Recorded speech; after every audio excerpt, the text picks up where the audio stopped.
먼저 첫 번째, 윤정부 국정과제 부동산 세제 정상화의 시장 기대감이라는 기사가 있어서 가져왔고요. 두 번째가 규제지역 LTV 70%로 완화, 15억 초과주택 대출도 허용하나? 뭐 이런 내용이 있습니다. 같이 가져왔습니다. 네 번째 볼 거는 분양가 상한제 3년 만에 폐지 수순, 임대차 3법 일단 유지 이렇게 되어 있는데 이것들을 같이 묶어서 하나로 말씀드릴게요. 같은 내용입니다. 전부 다 보면은. 자, 일단 내용부터 보시고 제가 말씀드린 코멘트는 뒤에 같이 말씀드리겠습니다. 뭔가 좀 이제 새 정부가 5월 10일이죠, 그죠? 5월 10일 날 들어서면서부터 뭔가 좀 급격하게 바뀔 것 같아요. 그런 기대감들이 많이 시장에 넘치고 있고, 그럼에도 불구하고 아직까지는 눈치 보기 상태가 좀 강한 것 같다, 그런 느낌도 들고요. 보시죠. 써님 안녕하세요. 예, 반갑습니다. 보시면 윤석열 정부가 종부세 체계를 개편하고 세 부담을 줄이는 등 부동산 세제를 전반적으로 수정해 정상화한다고 밝히면서 시장의 기대감이 높아지고 있다 라고 하고 있습니다.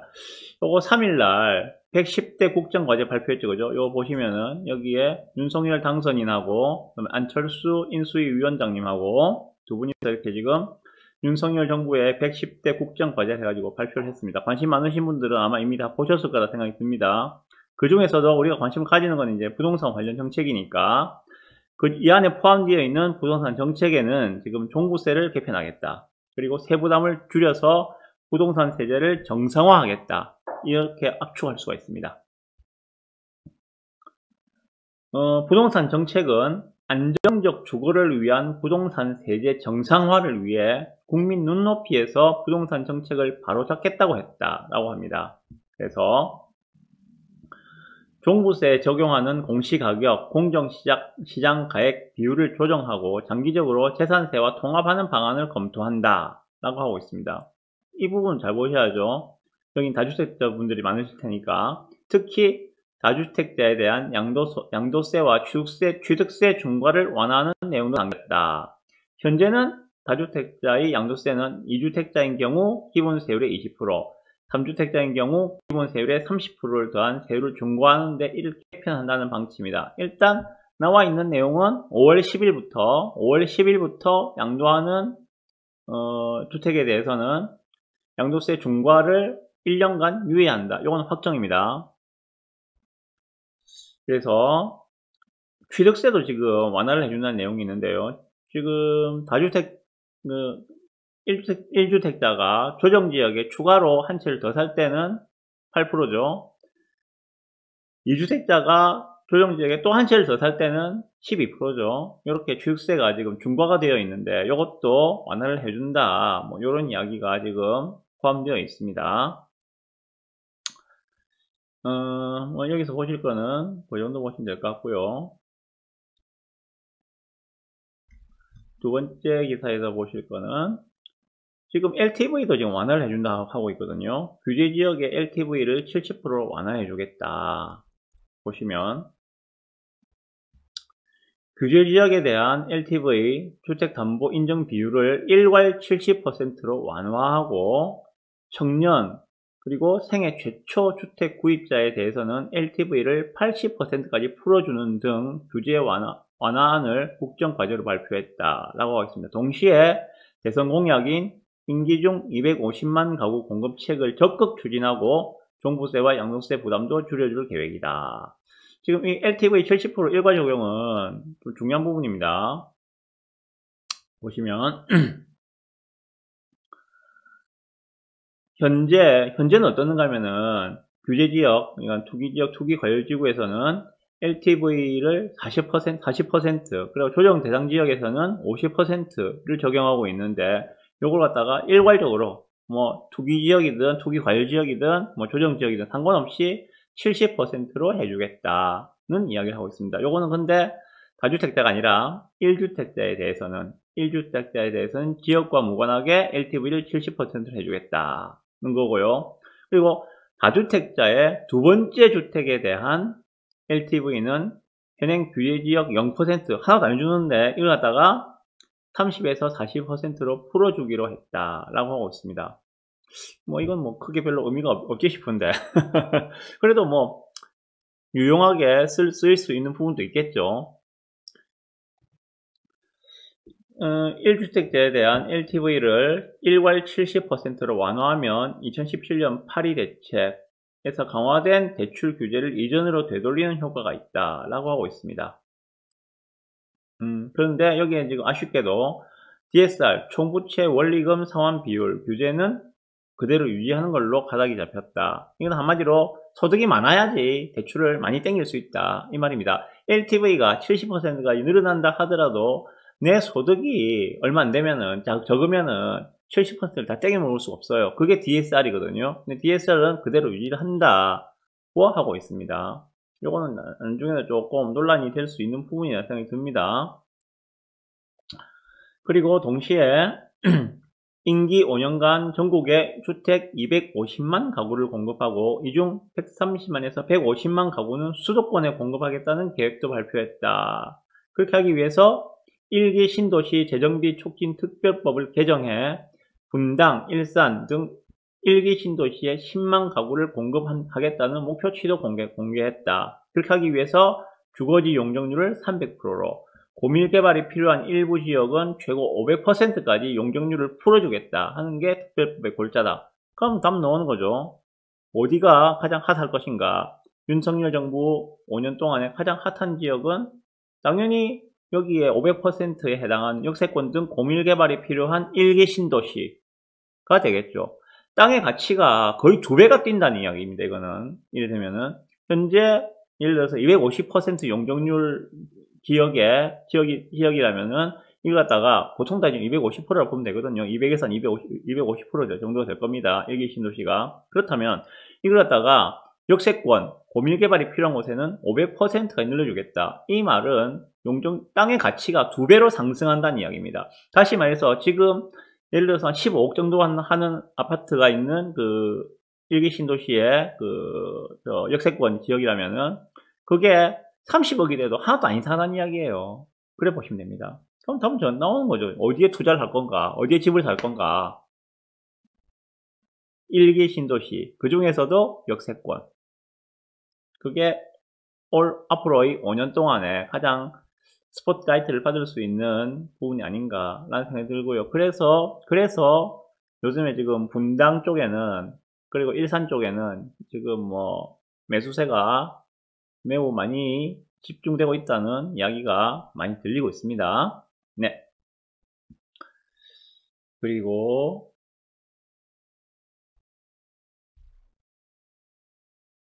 다음 기사를 보실 거는 요건데 분양가 상한제를 3년 만에 폐지 수순을 밟겠다. 그리고 임대차 3법은 일단 유지한다는 내용인데요.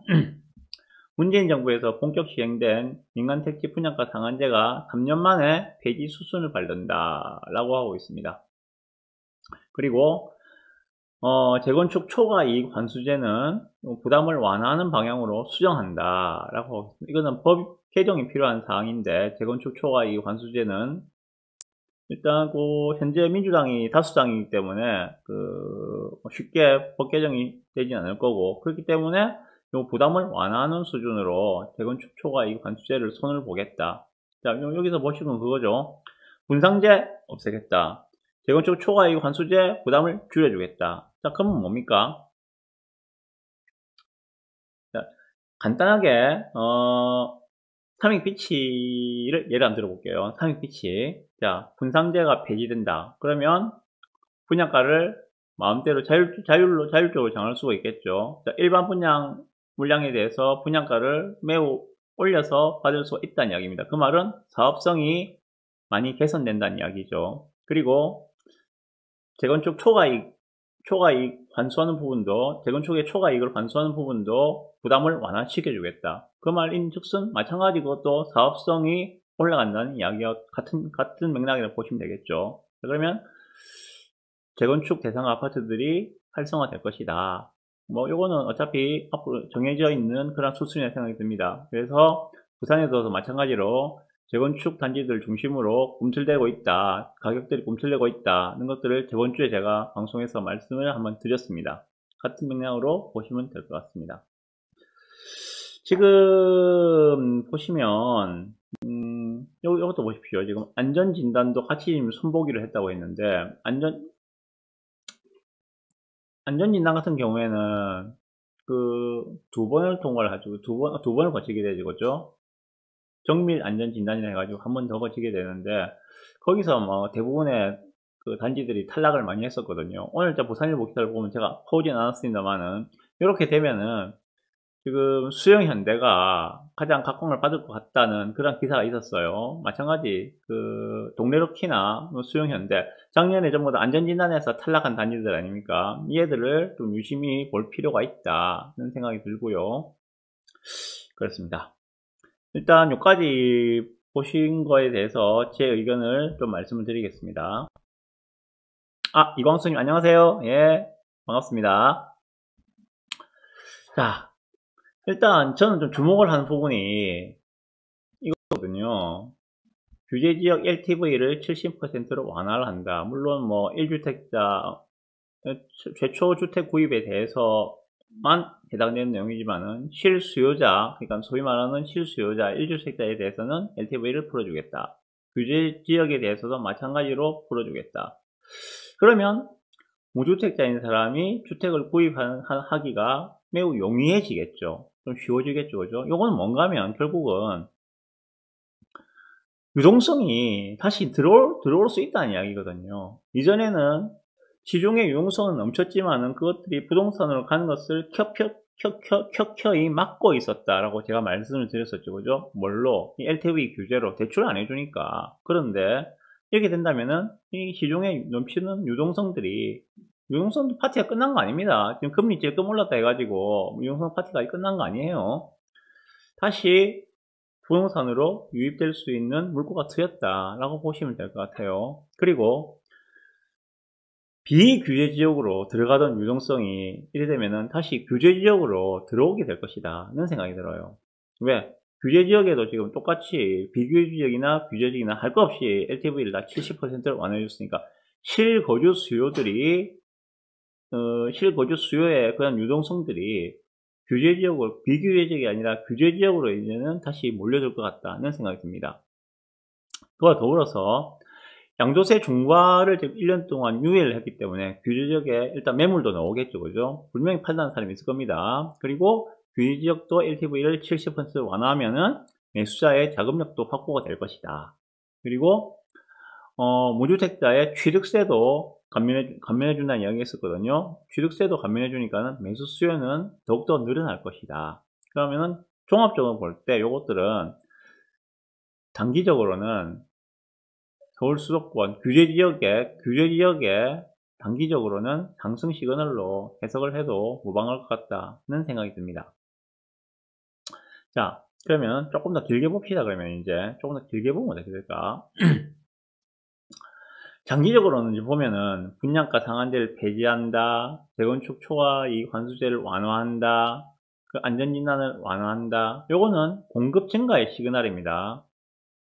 당연히 건설사에서는 분양가를 높여서 이익을 많이 남기고 싶겠죠. 그런데 분양가 상한제라는 놈이 딱 버티고 있으니까 지어도 별로 이익이 안 남아.